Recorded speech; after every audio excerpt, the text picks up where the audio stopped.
So we have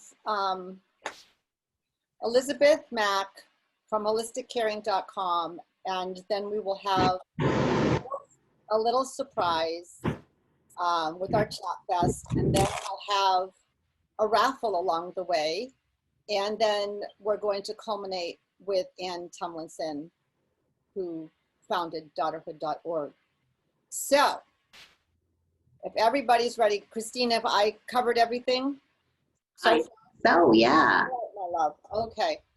So, I'm going to tell you right now, I've got a girl crush on Elisabeth Mack, and she pulled my aunt and me out of the depths of what they call sundowners that my aunt had.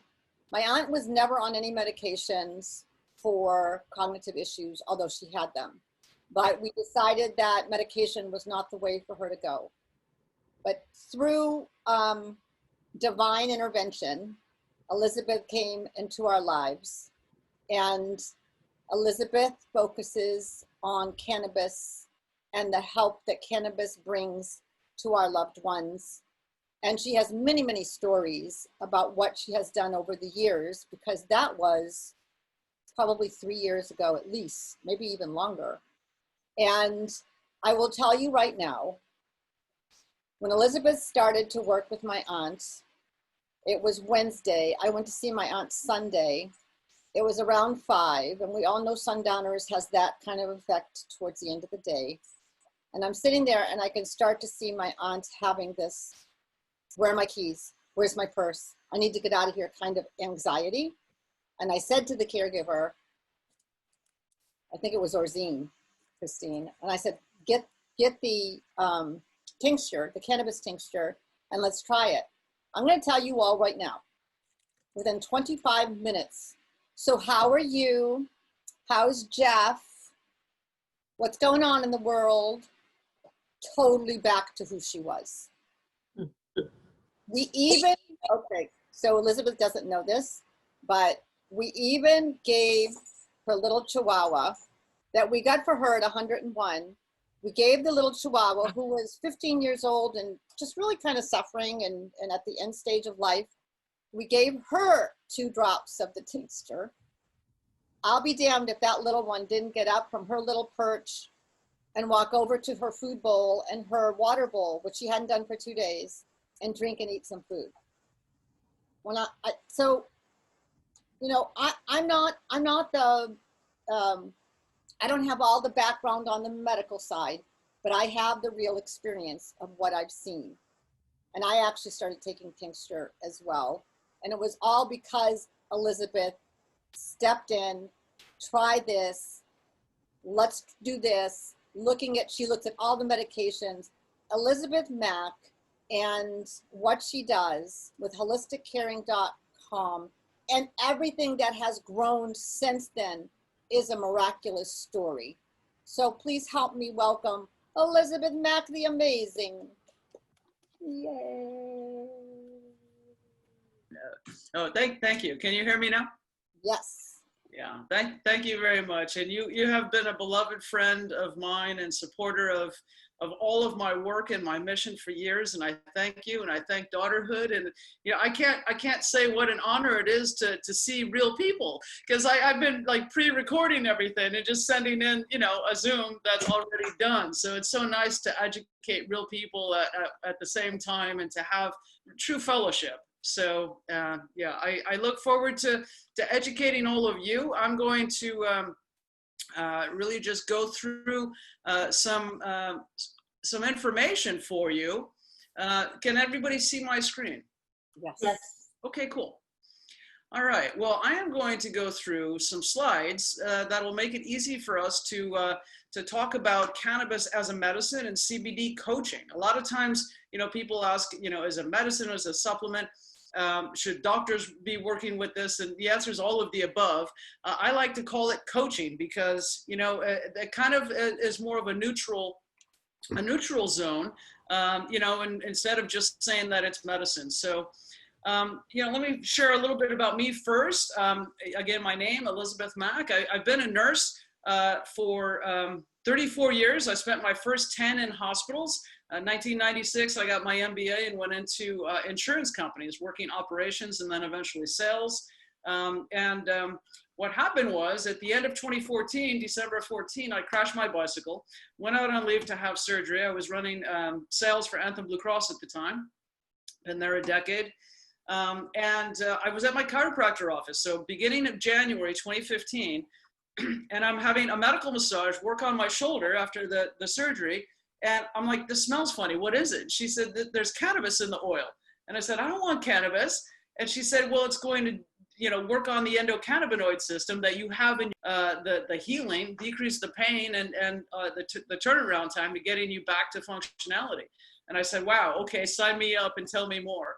And the next thing you know, I'm talking with her and her boyfriend who had a pop-up dispensary in Pacific Beach and a doctor that was writing recommendations with them. And I ended up interning and started to study everything. I read everything I could possibly get my hands on, started to subscribe to online emails and journals, and got into PubMed, figured out that this really was a medicine. And over a period of that year, 2015 to early 2016, I had weaned myself off all of the medications that I was on, or at least really reduced the doses. And I said, hey, if I can do this for myself, I need to teach other people how to do this. And so I created Holistic Caring in 2016 to do direct patient care, education, case management with folks just like Auntie. And then over a period of several years, as I was writing training manuals to bring on other nurses, that became a book, Cannabis for Health, and the book became a course. So now I have a complete online course doing cannabis health coaching for healthcare professionals, as well as another course that's just for educators and the lay public and people that are interested about cannabis as medicine and how it works, as well as how to get into the industry and work in it. I serve on the boards of the American Cannabis Nurses Association as treasurer, and also Los Angeles NORML, the National Organization for the Reform of Marijuana Laws, also as treasurer, and the director of health. So anyway, so when we talk about a gap between traditional and cannabis medicine, why bridge that gap? This book on the side, The Health Effects of Cannabis and Cannabinoids, was put out by the National Institute of Health back in 2017. And I'm going to circle back to that, but they really did an exhaustive literature review on how cannabis works and why it works. And I'm continuing to, and me and a million other people talk about this as advocates and activists now, because healthcare in America is broken. I've served on every side of the coin, from provider to patient to payer. And I know that, we're not getting any more well, we're not getting better. 1 out of 2 of us has a chronic condition. And when you think about that and take an honest assessment of health, what we are doing, is that really working? And my short answer is no. What really does work is integrative care, including cannabinoids, and how we can boost health and well-being by blending lifestyle medicine, which I'll come back to at the end, as well as science and nature. Because really, this whole conversation is really about biology. And when we think about what clinicians need in this country and the world, is a toolkit. And every tool available needs to be in that kit so that we can guide patients towards a better quality of life. When we think about the chronic conditions, and when we think about healthcare in America, if we look at COVID right now, we need acute care. We need hospitals. We need doctors and nurses to be able to use intensive medicine to heal us. But when we think about the rest of us, we have 2-3/4 of us suffering with chronic pain, mental health conditions, PTSD, anxiety, depression, autoimmune conditions where the body's attacking itself, insomnia, 50 million people can't sleep, and neurological and neurodegenerative conditions. We spend $3.5 trillion in healthcare in this country, yet we still rank 42nd in outcomes with respect to quality of life, productivity, happiness, life expectancy, etc. And healthcare, especially in the era of COVID, is now self-care. It's hard to even get in to see the doctor. And so, I implore all of us to really look at how we can improve our own health conditions and outcomes. And cannabinoids are one of the ways that we can bridge those gaps to give us better health and wholeness from an overall perspective. And when we think about who's using cannabis as medicine in America, right now we've only got 10, maybe 20% if you add in recreational users. But when you poll people, people say, they would absolutely use this as medicine if it was easier, if the qualifying conditions in their state would line up with what they have. And so, the activists continue to need to bridge that gap on Washington as well. In America, when you think about our main problem, we've got an opioid epidemic. And even though they're not talking about it as much as they were, we had 130 people dying every day in 2017. It's now down a little bit because people aren't prescribing them anymore. But when you think about people using heroin in this country, most of them started, 80% started with the likes of Oxy, Percocet, Norco, fentanyl, Vicodin, all the stuff that we have in supply. And now, as I said, doctors stop prescribing these. So patients come to me and say, Elisabeth, I can't get my medicine anymore and I'm hurting. What do I do? So we have untreated pain and that impacts quality of life as well as productivity. And physicians, when you look at, this was just in July, came out in NPR, 1 out of 5 Americans was prescribed an opiate in 2018. 1 out of 5. Despite warnings and all the research that was happening. And look at where it's highest. In the non-legal states, all of the Southeast states where there's no access to full-on medical cannabis programs. So let's talk about cannabis. Let's break it down. People need to know that this is just a plant. It's been growing for millions of years. It has been used as medicine for 5,000 plus years, about 5,000 BC actually, is the first recorded history on how this was being used as a medicine for all kinds of conditions. And it's one of the richest plants on earth. It's got about 500 different natural compounds to it. We call them cannabinoids, terpenes, terpenoids, and flavonoids. And they work together. There's about 140 cannabinoids, a couple hundred terpenes, and the balance is flavonoids. The medicine of this plant is really found in the flowers, in the trichomes. So if you look at this thick purple, stalky, sticky substance in the middle, you would trim away all the leaves and then you would process that into medicines. It's very influenced by strains or chemovars, the soils, the climates, cultivation techniques, and when you extract it and you create it into medicines, it is something that's called pleiotropic, which is my favorite word. And that means that it affects many different physiologies simultaneously, which I call very effective efficiency. If you look at the nightly news, you hear a drug ad and you take this pill, you're gonna get all of these different side effects, right? Cannabis is the other way. As I mentioned, when I crashed my bicycle, I was able to wean myself off the anti-inflammatories, the muscle relaxants, the medicines that I was taking for migraines, blood pressure, depression, sleep, even asthma. And all of that is pleiotropic in the right way. So as you take this medicine over time, it's a cumulative thing, but it can address many conditions at once. So when we talk about a cost-benefit analysis, you have to look at that. And cannabinoids also facilitate health promotion. I teach people all the time how to use this to incorporate functional medicine. How do you use vaping so that you can take a puff and go for a walk, or do a little bit of floor yoga, restorative yoga, movement, stretching. Use it or lose it is really how the body works. And if you use cannabinoids, you can start to change your nutrition, change your diet, enhance your flavors in the foods that you need to eat that are going to heal you instead of getting you sick. So it can really be used in health promotion. Let's talk about quickly a little bit about the science and how it works. We have this endocannabinoid system in the body, so named because of the research into cannabis, which provides retrograde feedback, or in other words, just feedback, to maintain homeostasis or balance. So all of our cells have a set point and they need to be balanced at all times. And the endocannabinoids provide that feedback to make sure that the flow of neurotransmission in between cells is just right, in that Goldilocks zone. There's three parts to it. There's locks, which are the receptors, the keys, which are the endocannabinoids, and then enzymes that break them down. We have more of these receptors, cannabinoid 1 and cannabinoid 2 in our body than any other receptor that provides that balancing at the cellular level everywhere in our body. And we fall deficient. Just like we fall deficient, we need to supplement with vitamin D and other supplements, we can fall deficient in the endocannabinoid production.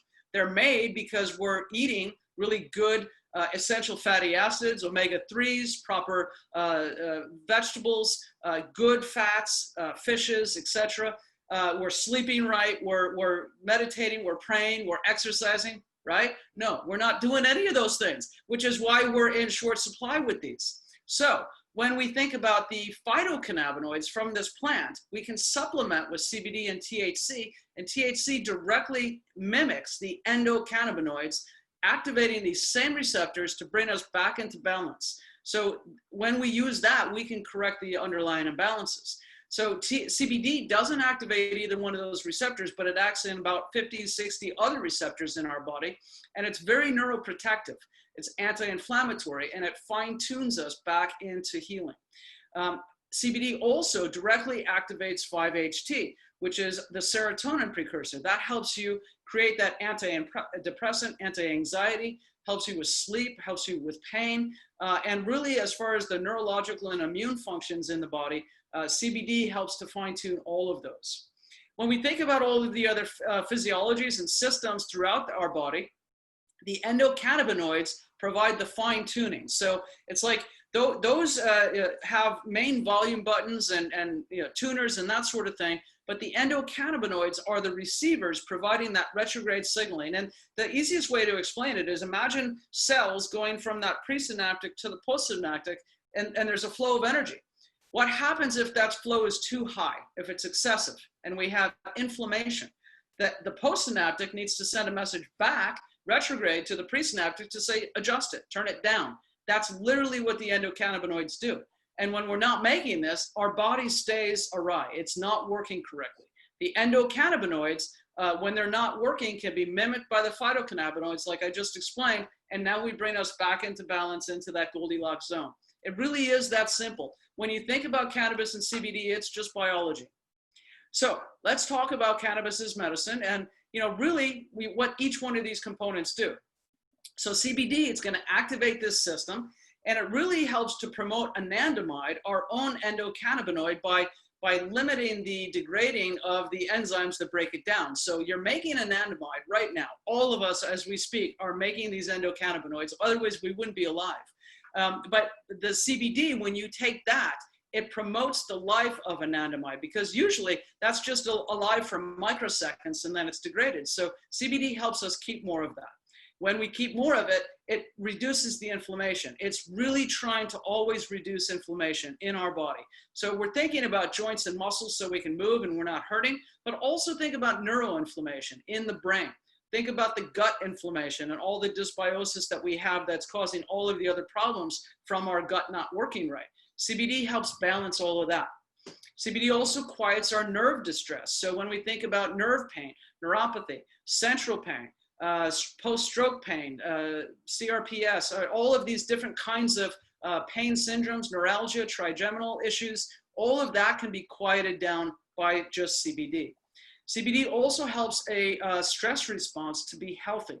So think about that HPA axis, and now we're bringing in all of our endocrine functions and our dopamine, serotonin, acetylcholine, norepinephrine, all of our neurotransmitters, oxytocin. How do you stimulate the parasympathetic so that our body can be in a healing state rather than that fight or flight all the time? CBD helps to support that. And a wellness immune response. So again, in that Goldilocks zone with respect to inflammation, but also how much our body is activating the immune system to keep us well and healthy, or turning down our immune system in autoimmune conditions when it's the body's turning on itself, as well as colds and flus and that sort of thing. And again, when we run a deficiency, just like we run deficient in anything else, CBD can bring us back to balance. Now, CBD cannot always work. It works better when we have microdoses of THC.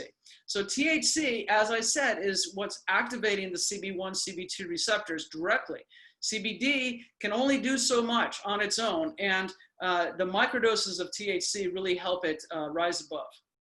So when we're talking about bringing this into clinical medicine and working with it as a therapeutic potential, people ask me all the time, is this recreation or medicine?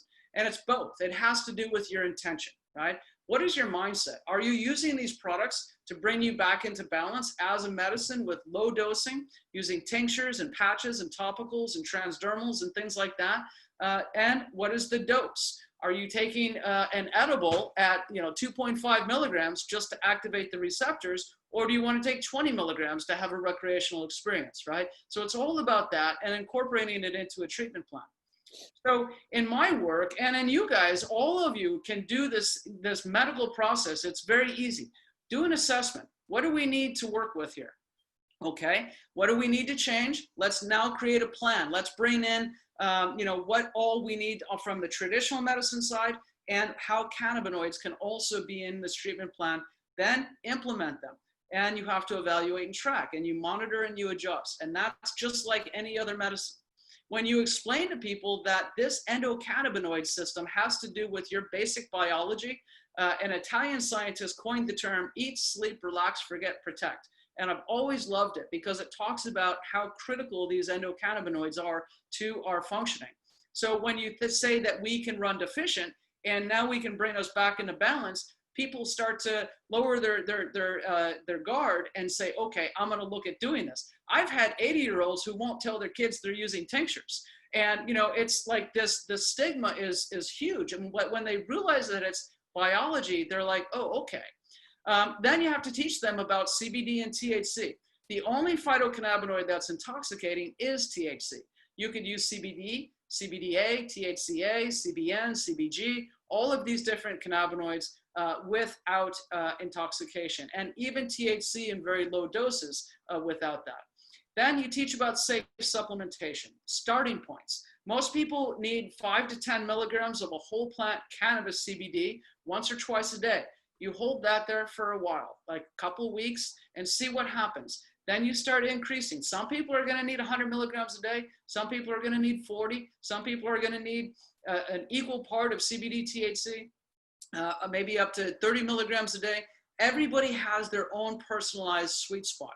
And so what we teach them is how flexible this is with all of the different modes and routes of administration that you can take these medicines, and to then settle their expectations. How do you implement this? When do you take it? What times do you take CBD versus THC? CBD in the morning, THC at bedtime is a great way to try this. What kind of interactions do you have with other pharmaceuticals? Because there are some. How do you track it and manage those expectations? So let's talk about the different ways that you can take these medicines into the body. The first one that people think about is vaporization. You can smoke a joint, you can use a vape pen, you can do that. And the good thing about it is that it has easy to titrate. I have a slogan, one puff is enough. If it's not, take another one, but wait 5 or 10 minutes and really adjust and see what you need. The good thing about inhalation is that the onset is immediate. So for people that need short-acting, immediate relief from symptoms, this is a good way to go. Seniors definitely don't want to use this, but I have had many people that have learned how to use a vape pen, and when they're not sleeping at night, an indica dominant strain that's on the bedside table might be able to help them return back to sleep. So it's not off the agenda for some people.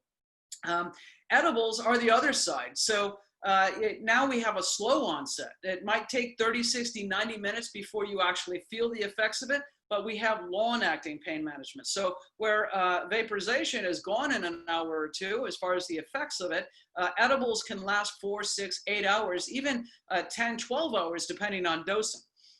It's hard to dose at first because people need to understand that this going through the stomach and the liver metabolism can be a little tricky with people. So starting at 1 to 2.5 milligrams, which is a common dose now at dispensaries, that's the way to go. So micro dosing, and then repeat every few hours.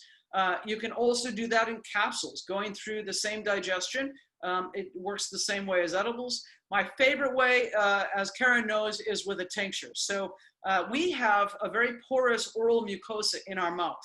So when you take some medicine and you hold it in the mouth, so I tell people, take your tincture, measure it out. That's the other great thing about a tincture, is that the dropper is calibrated. So it'll be 0.25, 0.5, 0.75, 1.0.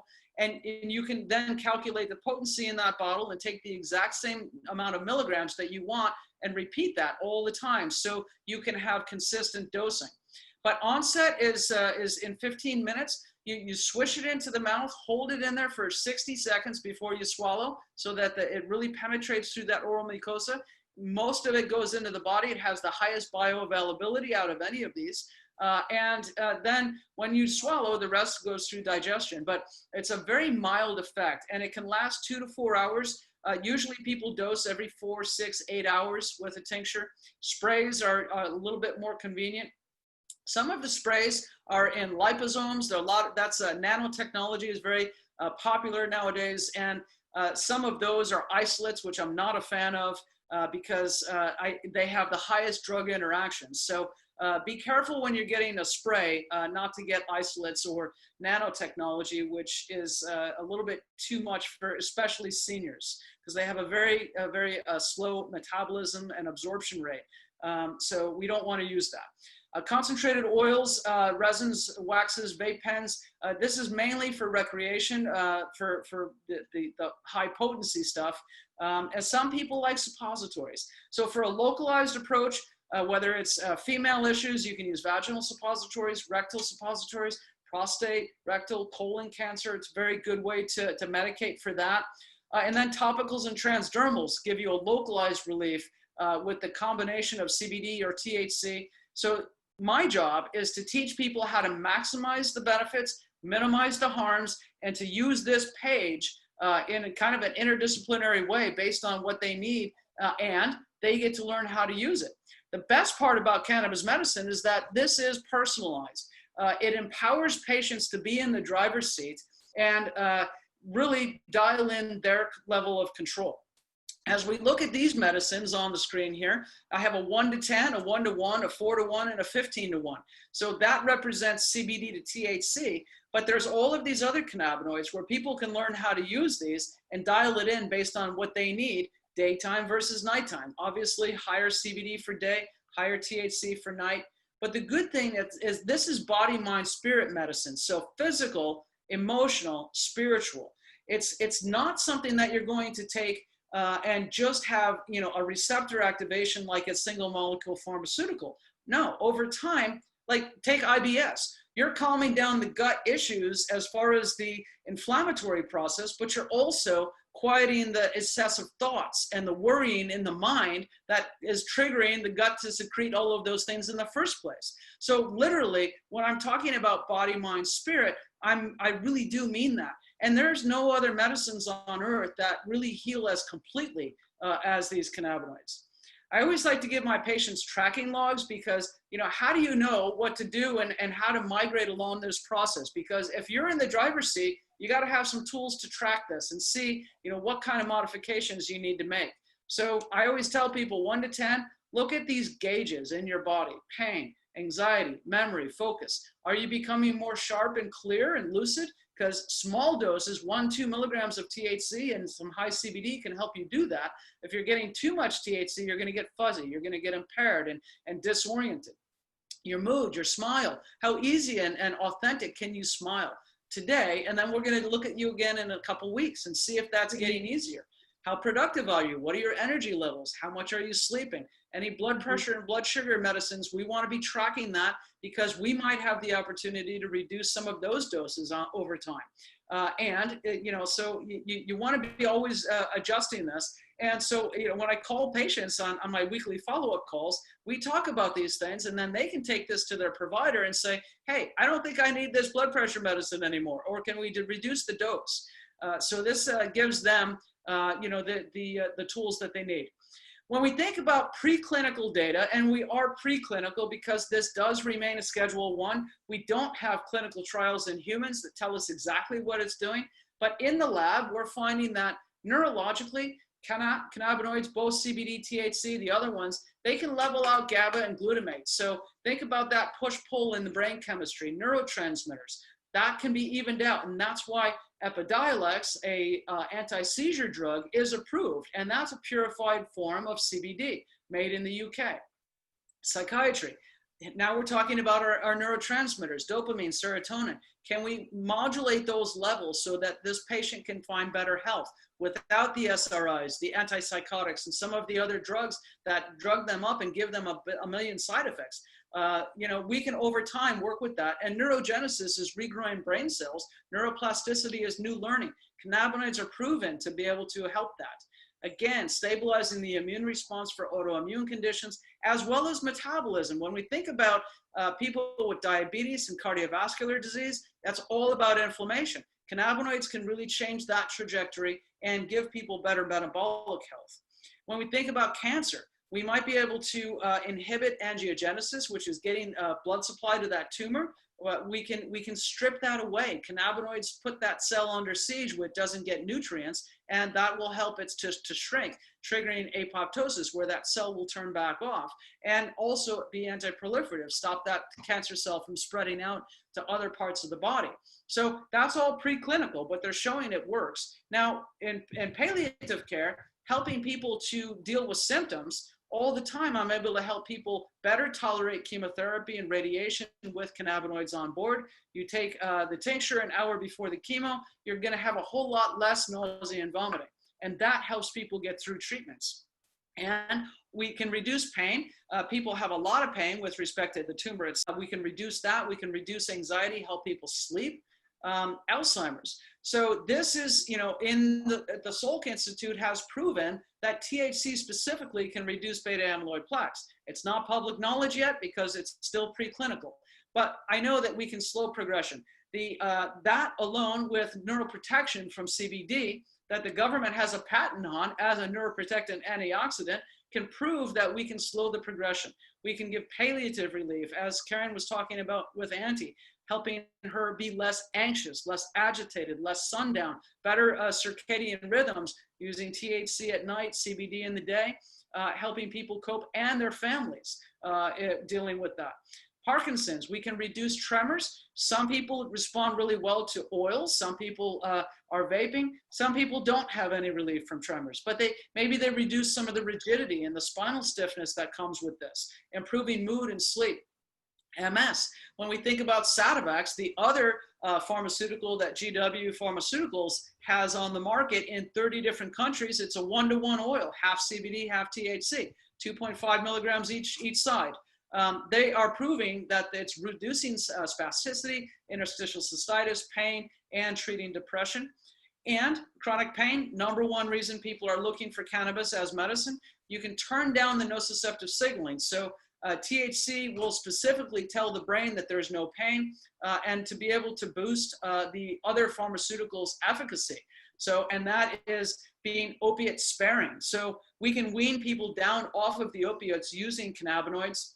And then as far as addictions, being able to turn down the signaling for that. And then CBD can balance and reduce cravings for drugs and alcohol. Are you guys still seeing my screen? No. Okay, hold on a second. I hit a button. Let me go back to here. Okay, share screen. Okay, so let's see if is that back? Yep. Okay, sorry.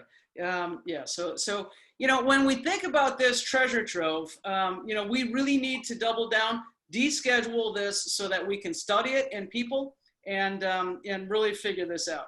So again, going back to that book that I showed you on the cover, a review of the gold standard randomized clinical trials that they did do mainly with synthetic THC or Marinol, in the studies, but they showed that cannabis reduced pain by at least 40%, beating placebo. And in 2019, last year, AARP, I don't know if many of you saw that bulletin, but they did a whole special edition on medical marijuana.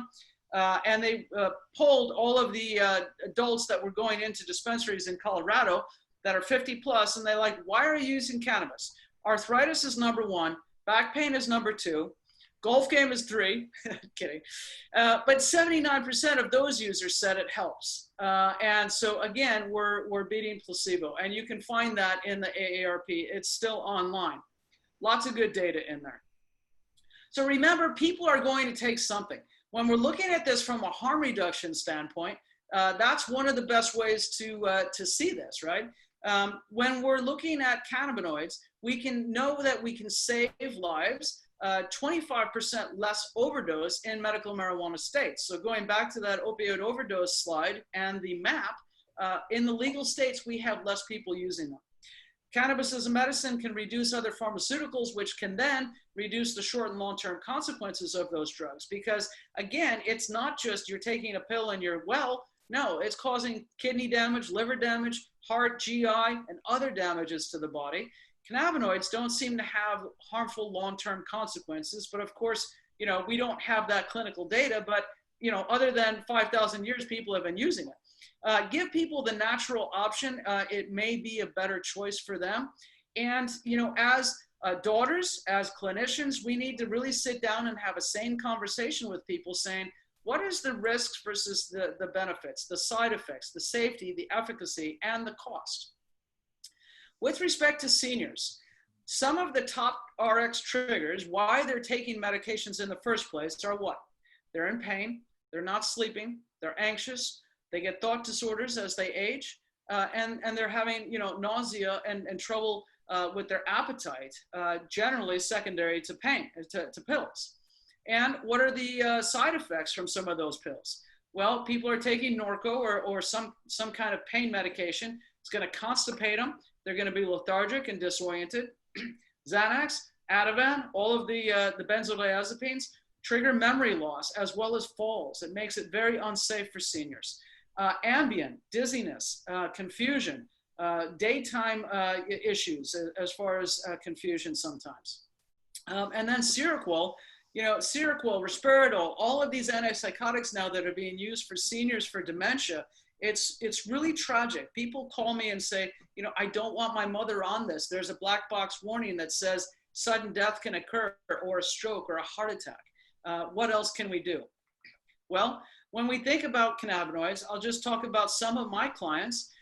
Larry was a wonderful patient. He's doing really well. He came to me with RLS, restless leg syndrome, and narcolepsy.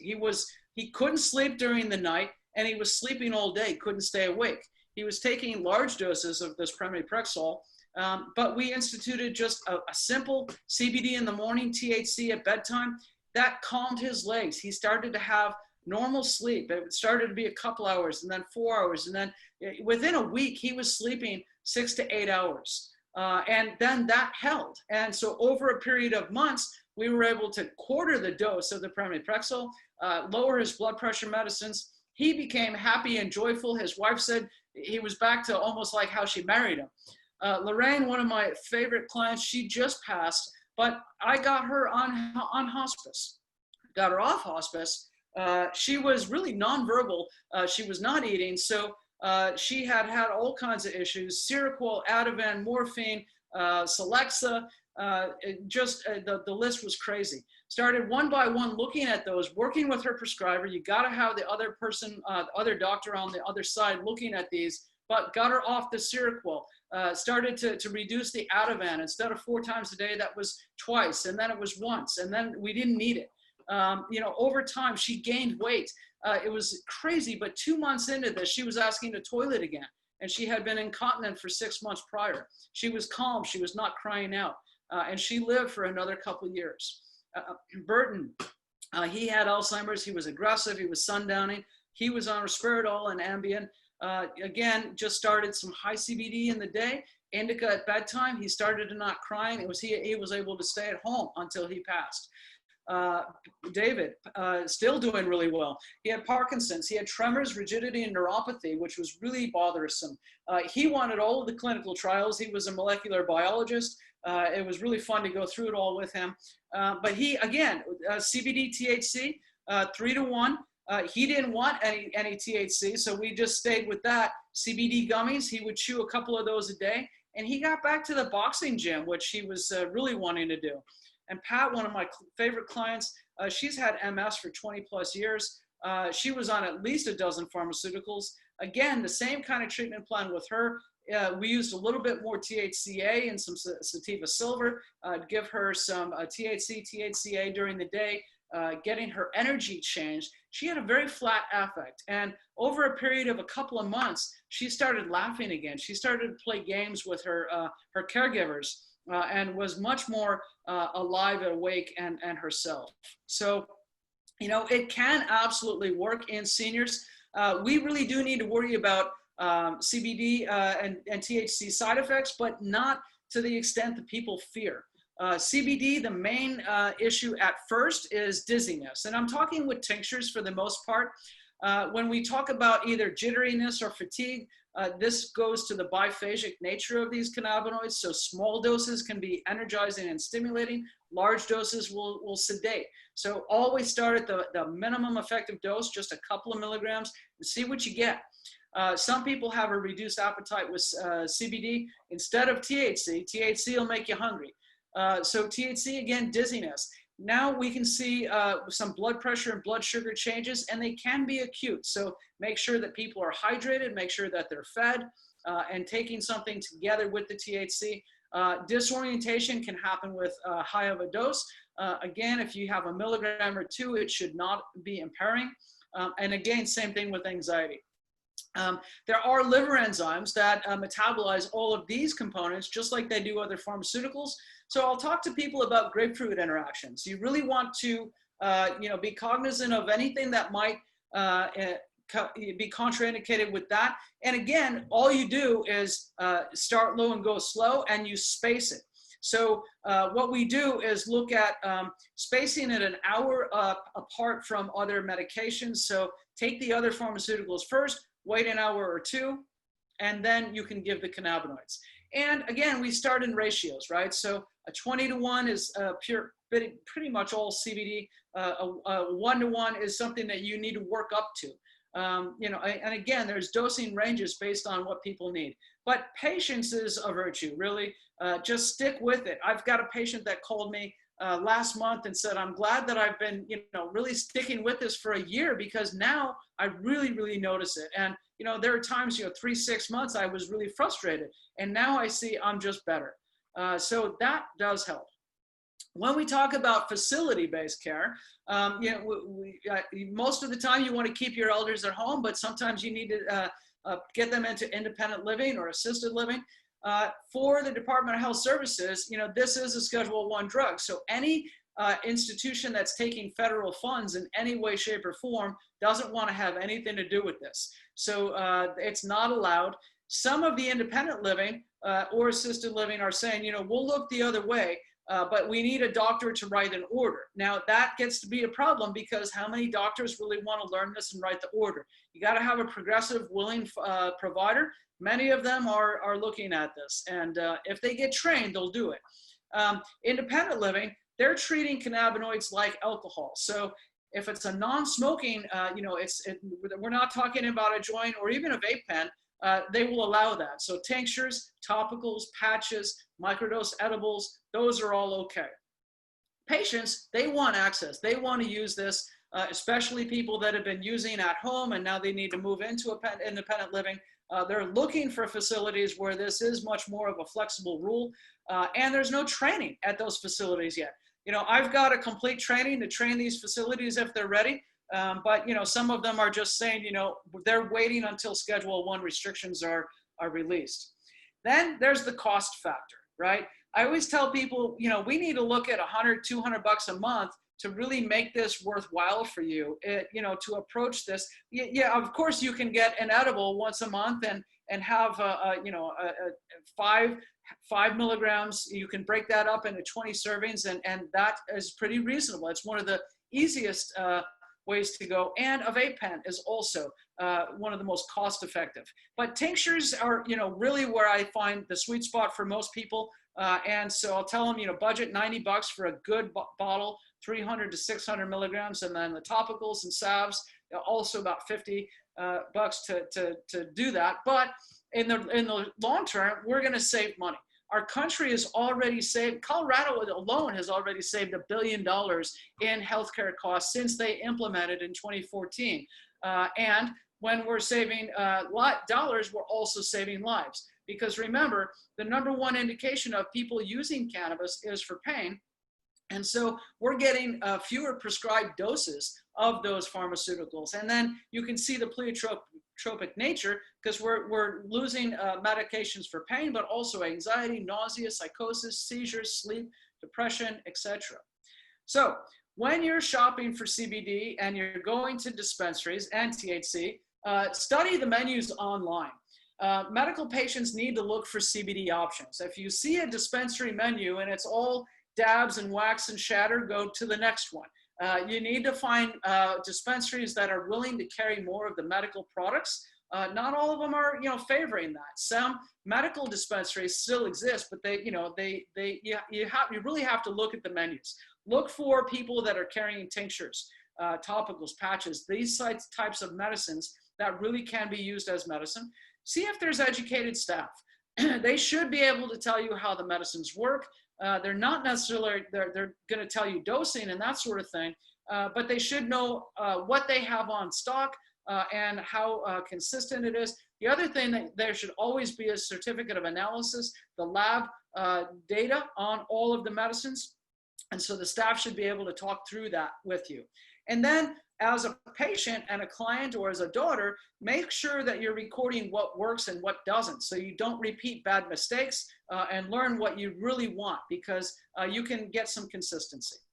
There are different kinds of CBD, so I always like to point out cannabis CBD is 0.3%, arbitrary number that the government set, or higher in THC. And it should be flower derived from the plant, the female plant. All of the cannabinoids, terpenes, and phytonutrients are involved. Hemp CBD is 0.3% or less THC. It's often created from male industrial hemp plants. They need to use a whole lot more of it to get the CBD, because it's not very prevalent when it's not in the flower, but you can still do it. Full spectrum retains the cannabinoids and the terpenes. And then there's something called broad spectrum. That is a full spectrum, but the THC is completely extracted out of it. Isolate goes even further. They extract everything but the purified CBD, and that's sold in a powder.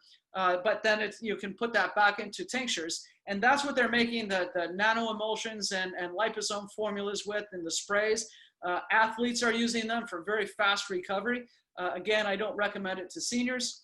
And the isolate and the broad spectrum are all THC free. So when we're talking about, people that are working at police or other type of big federal firms, healthcare, military, those people can use those and still pass a urine drug screen. Shopping for Safe CBD, make sure that you know where it's grown. Now that we have the 2018 Farm Bill, in law, lots of states are permitting CBD to be grown, so you don't need to look to foreign countries. Make sure that, especially with seniors, that you get the phone, address, email, and website of the vendors, because you want full transparency. You want to make sure that it's manufactured at a good manufacturing practice facility and free from false claims, distortions, FDA violations. They should not be saying this cures cancer, it cures neuropathy, it cures, insomnia, all of these crazy things. And to make sure that you understand the potency of this, this bottle can contain from 250 to 2,500 milligrams, or 300 to 3,000, all in that 1 ounce bottle. So that's going to be the variance when you're looking at different costs online as you're shopping. CBD is expensive to produce, so don't go cheap on it. Make sure that you are getting the right medicines. And back to, that the distortions and the violations and the transparency. My mother called me last week. She goes, I got an email that, I can get bottles of CBD, and that, it's going to, work. And they want me to buy 6 at a time, and and set me up on auto renewal. And I'm like, you don't do that. Because that's not what you should be doing. But seniors are in these scams. She also got another one that said it's going to improve her memory, as she's 86 now with dementia, and she thinks she can buy that. And it was the same kind of a setup where you can't cancel. So make sure that seniors are being safe. read the labels. You should be able to have that label tell you exactly how much THC, CBD, the milligrams per mil that is on there, so that you can do safe dosing. Again, 5 to 10 milligrams is the starting dose. Make sure that you can figure out that. Expiration dates. The CBD itself never expires, but the carrier oil does. So the olive oil or something like that might expire. And there's no FDA oversight. So make sure you're seeing the labs, make sure that it's free from all of this stuff. It doesn't necessarily, again, I already alluded to that. I forgot that was on this. Oh, and when the FDA did a spot check, they did an assessment of the marketplace. Only about 20% of the vendors actually had the right amount of CBD that was on the label in the bottle. So we're just not there yet because it's not a regulated market. And hemp CBD is not at the dispensary. In California, you cannot buy any hemp CBD. It's regulated very differently. It's not taxed. Cannabis CBD is highly regulated, highly taxed. It's all tested and very safe. So it becomes very difficult to find quality CBD that is hemp. It's generally sold online. When we think about it, there's some manufacturers that are doing the right thing, and I can get the certificate of analysis for all of these companies. The Lighthearted Farmer up in Oregon is my favorite. He's now blending for Unity formulas, which were formulated by a nurse colleague of mine. Beautiful stuff. So there is good hemp CBD out there that is very effective. And when you get good medicine, you don't need to use a whole lot of it. Just wanted to end with a couple of things. Dispensaries are deemed essential now. So, even though it's a Schedule I, in most legal states, we are, selling this as a medicine for people, and they want people to stay in the licensed supply chain because it's deemed safe and essential and everything's tested. So when people ask me, I kind of always want to address cannabis and COVID where I speak because, cannabinoids are a supplement. It's supplementing the nervous and the immune systems and keeping things running right, but it's not going to cure COVID. There are some preclinical trials where they're proving that CBD, if you think about ACE receptors and cell doors into the cells, CBD will shut down some of those pathways. So it's intriguing as to how this could work. But what I tell people is that CBD and THC and all the other cannabinoids balance our physiologies, reducing those comorbidities. Like I was saying earlier in the therapeutic potential slide, regular users have better metabolic function, lower hypertension, lower diabetes, obesity, lower BMIs, and cannabis patients are using less pharmaceuticals. So, it just goes to show that maybe this can be a good supplement to keep us well. And we have unprecedented change, right? And loss. We still don't know what's going on, and we're being lied to every day. So we need to help cope with that anxiety. And again, if CBD is helping you make serotonin, again, why not? Why not use that, right? So the other thing is just to boost the endocannabinoid system with integrative health. That means that it's not just the cannabinoids. We need to do our part. We need to move. So how do you use cannabis to increase your walking, your stretching, your strengthening? How can you use just a microdose of THC to then go and eat those vegetables, that salad, and have those flavors come alive so that you can retrain the brain that that's what you need to feed and power your body? Spirituality, connection, speaking up, setting boundaries. These are the things that we can work on with the endocannabinoid system and lifestyle functional medicine, and that is what keeps you healthy. So if you're in a non-recreational state like California, you need to look for qualifying conditions. Some of the other states that we had present here, just go to normal.org, again, the National Organization for the Reform of Marijuana Laws, state-specific laws with respect to qualifying conditions and possession, quantity, types of medicines that are available. All of them are there. And I always like to say, help others to say, I haven't had a pill today. I like to say that when I have no pills, it's such a great day. So I implore you, please learn all you can. The alternative is a bud tender. You know, as wonderful as they are, we want people that are professional and people that really care to learn this. I'm going to continue making the clinical case for cannabis because it is a medicine and needs to be treated as such.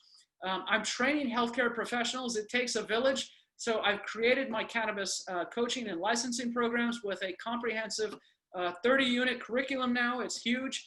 I have mastermind groups that I'm taking the coaches through monthly, best practices, case studies, product breakdowns, giving them a toolkit of forms, assessments, care plans, patient teaching, presentations that they can go on and present, a primer, which is my ebook, so that they can then, you know, really enjoy the art of medicine. This is truly science and art and intuition all blended into one. So it's really an amazing journey that we're on together. So in closing, learn, apply, speak up, help others. This is an idea whose time has come and it will find its own place, whether it's a botanical or herbal supplement or it's a medicine, it's both. We're gonna have to figure this out. There is enough science. Don't wait for randomized clinical trials to tell you exactly what to do. Understand CBD medicine is a work in progress, and you can help educate others on safe shopping and the standards for CBD to keep people safe and effective. Network with local professionals. You can become the CBD resource, be the bridge within local healthcare organizations like you're doing, and then find your why. Be the change for the world. I always like to end with that tikkun olam, make a difference, heal the world. That is Hebrew for heal the world, tikkun olam. And so with that, I will take a few questions if we have time. Otherwise, I will turn the podium back over to somebody else. So let me stop sharing and go back to my view. Okay.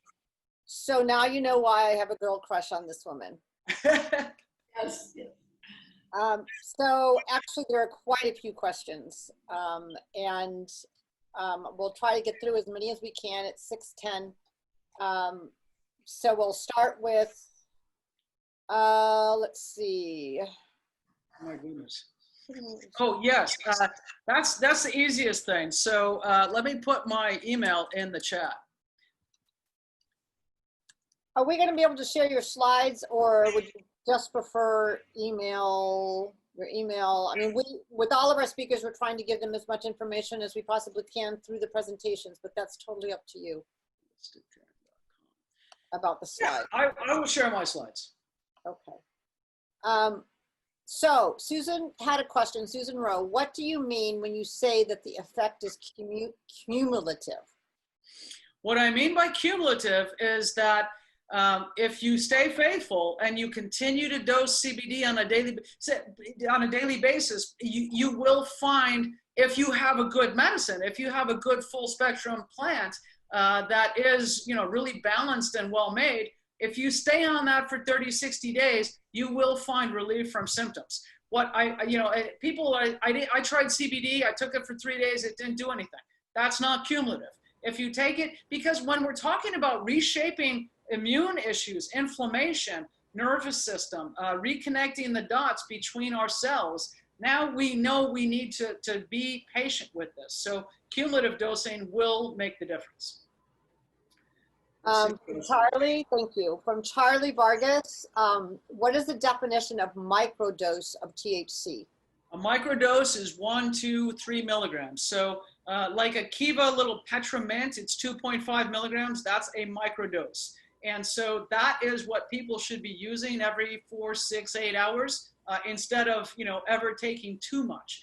And microdose on an hourly dose like that, where you take that 2 milligrams every 6 hours, that's microdosing, as opposed to, you know, I'm really hurting, I'm taking 20 milligrams. That's not microdosing. Microdosing is dripping it in frequency so that it's going to be much more effective. Thank you. Mindy asked, who can help you navigate how to use it? I think we're talking to that woman. Well, me, my nurses, and all the health coaches that are going to come after us. So what I want to say to that is, I had a client and I was talking with her. She said, Karen, I'm in so much pain. And I said, are you using any type of CBD, THC? Oh, yes. My nephew sent me some from Colorado. I said, no.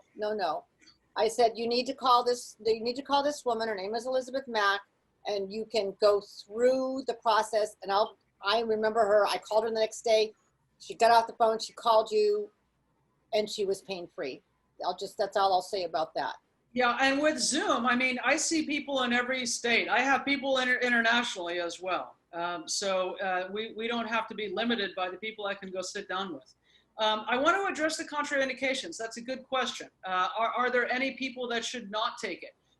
People that have acute psychosis, as you mentioned, bipolar, somebody that is emotionally very unstable.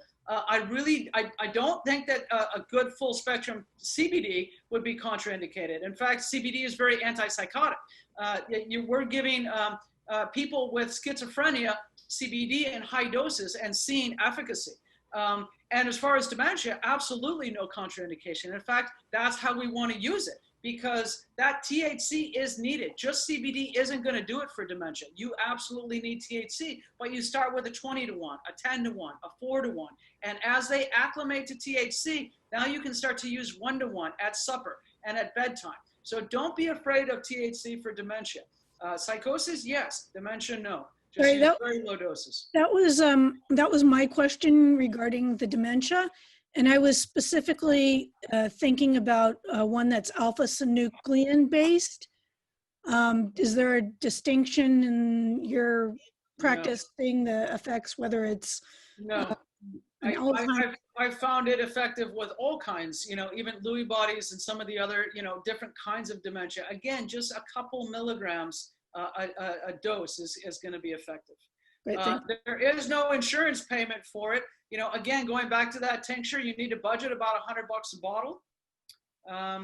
What's the general consensus by doctors? Doctors, some of them, depends on how old they are. If they're young, they're hip to it. They're like, yeah, tell me more about this. I can't touch it. You can help with this. But the older doctors, they're looking for trials, and that's not going to work.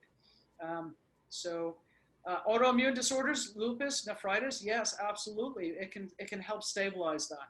Autoimmune, again, start with a 4-to-1 tincture during the day, a couple of times, 1-to-1 in the evening, and help sleep. Let's see what else.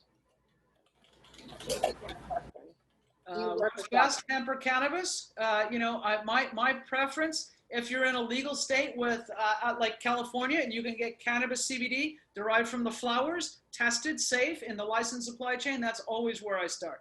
Hemp CBD is secondary, right?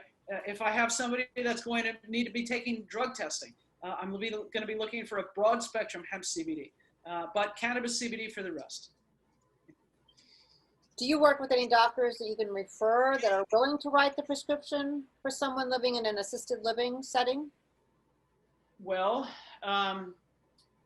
Dr. Uslander, at Integrated MD here in San Diego, but see, any licensed California physician can, if you go to the Department of Public Health, download the form 9044.